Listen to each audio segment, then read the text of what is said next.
سلام، من سیمینم. این اتفاق خیلی دردناکه برام هنوز و هنوز هم که یادآوری میشه برام قلبم درد میگیره. یک بار من که 14 سالم بود با دختر خاله 13 سالم و دختر دایی 10 سالم رفتیم به قبرستونی که اون نزدیکی خونه‌مون بود. اون موقع خیلی به جن و اینا اعتقاد داشتیم و عاشق چیزای ترسناک بودیم. خلاصه گفتیم بریم قبرستون احضار روح انجام بدیم. نمیدونم یادتون هست یا نه، 10-15 سال پیش یه برهه‌ای خیلی همه تو خط احضار روح و نهلبکی و همچین چیزایی بودن.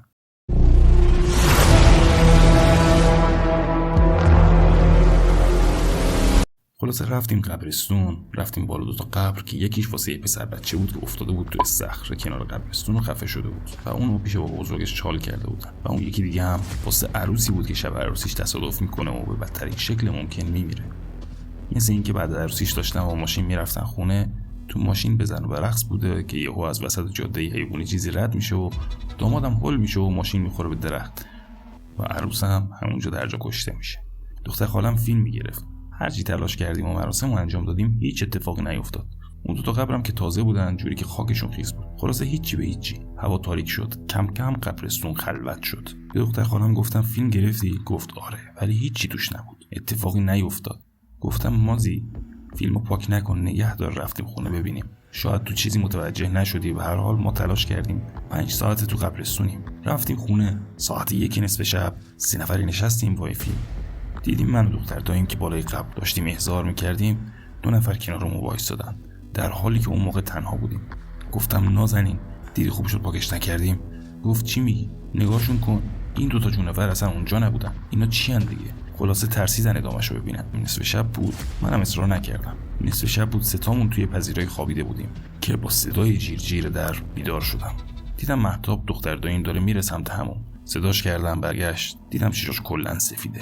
یه جوری جیغ زدم کل خانواده بیدار شدن. یهو مهتاب بدون حرفی برگشت سر جاش خوابید. بعد اینکه سر جاش خوابید خانواده اومدن بالا سرمون گفتن چی شده. گفتم مهتاب تو خواب بلند شد و رفت سمت همون. صداش کردم، چشاش سفید شده بود. مهتاب بیدار کردن، دیدن که چیزیش نیست. کلی سرم قُر زدن و گفتن چرت و پرت میگن، ولی نازی انگار ترسیده بود. خلاص فردا صبح همه چی عادی بود. دم عصر گفتم بچه‌ها من میرم همون. خونه هم تنها بودیم.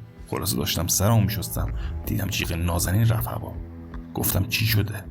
گفت مهتاب با چاقو تو آشپزخونه وایستاده داره یه گربه رو تیکه تیکه میکنه. نفهمیدم چجوری لباس پوشیدم. با همون سر کفی رفتم، دیدم آره اصلا تو حال خودش نیست. گربه بدبخت رو تیکه پاره کرده بود. رفتم زدم روشونش، داشتم بالا می آوردم، چاقو رو ازش گرفتم. با گریه گفتم نازی زنگ بزن مامانتینا بیان تو رو خدا. خلاصه اومدن مهتاب بردم بیمارستان. به خودش که اومد اصلا چیزی یادش نبود. تا چند هفته هی پشت سر هم بالا می آورد، رنگش هم پریده بود. میگفت یک زنی که فک نداره و لباس عروس تنشه و کل سر تا پاش خونیه دسته یه پسر بچه رو گرفته، همش میاد پیشم اذیت میکنه. هیچ کم باورش نمیکرد. ما هم بهشون گفتیم که آره رفتیم قبرستون، مهتاب راست میگه.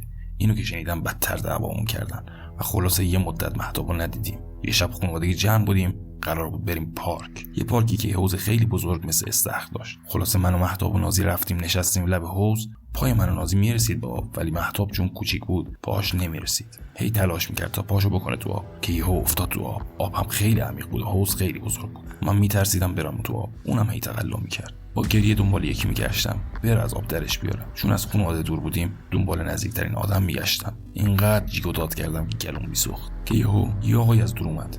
گفتم آقا دختر داییم افتاده تو آب، تو رو خدا نجاتش بده. اونم یه بچه بغلش بود. بچه رو گذاشت پیش من، شیرجه زد تو آب و مهتابو در آورد. ولی مهتاب نمیتونست خوب نفس بکشه. با اینکه زیاد تو آب نبود، ولی آقای میگفت کف استخر پیداش کردن. انگار یکی نمیذاشته بیاد بالا. بردیمش پیش داییم، اونا هم بردنش دکتر، ولی دکتر گفت کاری از دستش بر نمیاد. و دختر خالم ساعت 3:28 تو بیمارستان فوت شد. یک دعوای بزرگی بین دایم و خانواده شد و اونا منو مقصر میدونستن چون سنم از همه بیشتر بود. یادم دایم وقتی مهتاب از ده سخت در آوردن و بهش دادن یه سیلی محکم زد تو گوشم و گفت تقصیر توئه. منم بهش حق میدم. اگه نمیگفتم بریم احضار یا فیلمو پاک میکرد شاید هیچ وقت این اتفاق نمیافتاد. ولی نمیدونم چرا فقط مهتاب اذیت کردن و کاری ما نداشتن. شاید چون سنش کم بود. چند سال بعد که یکم رابطمون باهاشون خوب شد، زندایم گفت که قبل اینکه بریم بیرون، همون شب که رفتیم پارک، مهتاب افتاد تو حوض. میگم مهتاب شبا نمیخوابید، لب به هیچ غذایی نمیزد، بدنش کلا کبود بود و درد میکرد. هی بالا می آورد و بوی بد میداد. همش میگفت تقصیر هستیه و نفر بعدی منم. منو میگفت و همش تقصیر من بود. کاش هیچ وقت اونا رو نمیبردم قبرستون. چند ماه بعد منم مثل مهتاب شدم. همشون زن و پسر رو میبینم، با این وجود که مهتابم کنارشونه و همش بهم میگه نوبت توه. خیلی حس سنگینی دارم. شاید واقعا باید برم پیششون تا روحم ثبات بشه. بالاخره میتونم نفس بکشم. امیدوارم برای نازی اتفاقی نیفته. دوستان عزیز، شما هم واسه من دعا کنید. امیدوارم که این لحظات واسه هیچ کسی اتفاق نیفته. دوستان عزیز، اگه داستانی دارین که احساس میکنین میتونین با ما به اشتراکش بذارین، برای ما ارسالش کنین. تا درود دیگر، 200 بدرود.